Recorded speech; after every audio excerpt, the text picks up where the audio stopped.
Dzisiejszy fantastyczny, zapierający dech w piersiach film będzie o tym, jak samemu zrobić takie właśnie dyndadełko.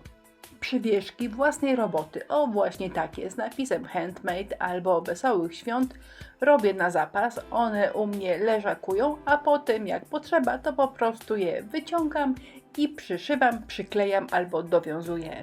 Dyndadełek za każdym razem wyprodukowuję dużo, na zapas i one w tej suchej, podstawowej formie czekają na swoje 5 minut.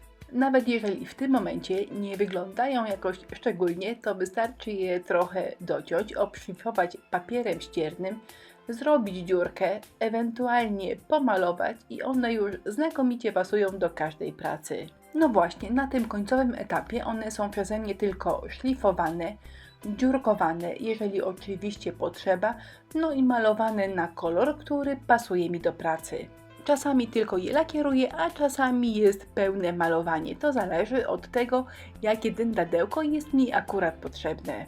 No to do roboty. Co jest potrzebne, aby dyndadełko sobie samodzielnie wyprodukować? To jest dziurkacz do skór. Umożliwia zrobienie dziurki różnej średnicy.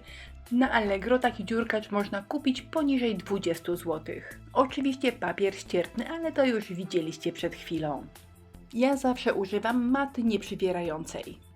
Konieczny jest dowolny wałek do rozwałkowania masy super lekkiej, mąka ziemniaczana oraz pędzelek i foremki, jeżeli chcemy, żeby nasze dyndadełka miały ładne, regularne kształty. Niezbędna jest jakaś masa. Ja używam masy super lekkiej oraz oczywiście stemple. Mamy stemple, na których pisze handmade, rękodzieło oraz wesołych świąt. Linki do stempelków oczywiście będziecie mieli pod filmem. Stemple wyciskam teraz w glince, ale one normalnie nadają się do stemplowania, czyli możemy robić odbitki na przykład tuszami albo farbami. A teraz wystarczy rozwałkować masę, odbić w niej stempel, wyciąć kształt i gotowe. Niby proste, ale podrzucę Wam kilka rozwiązań, które bardzo ułatwią pracę. Po pierwsze, masa super lekka klei się do wszystkiego, więc warto ją delikatnie opruszyć mąką ziemniaczaną i już się do niczego nie klei. Możemy ją swobodnie zarówno rozwałkowywać, jak i odbijać w niej stempel.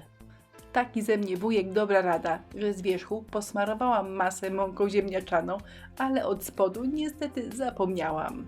Na szczęście do maty nieprzywierającej glinka łapie bardzo słabo albo wcale, więc bez problemu mogłam ją odlepić. Ale żeby robota szła lepiej, najlepiej podsypać mąką ziemniaczaną zarówno od spodu, jak i z góry. Sam stempel także delikatnie opruszam, dzięki temu nic się do siebie nie klei. No i teraz dyndadełko robi się już prawie samo. Wyciskam, wycinam i zostawiam do suszenia.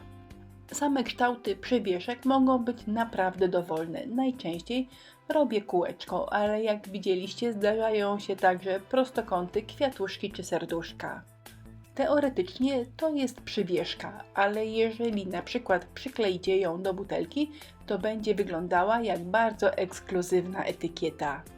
Przypominam, że masa super lekka nawet po wyschnięciu jest sprężysta i nawet jeżeli taką etykietę wysuszycie na płasko, to potem spokojnie do szyjki butelki taką wyschniętą i starą można przykleić.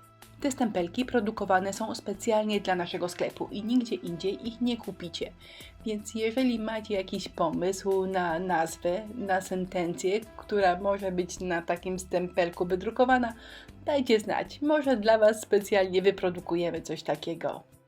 A na koniec kilka przykładów, jak prezentują się gotowe przywieszki na gotowych pracach.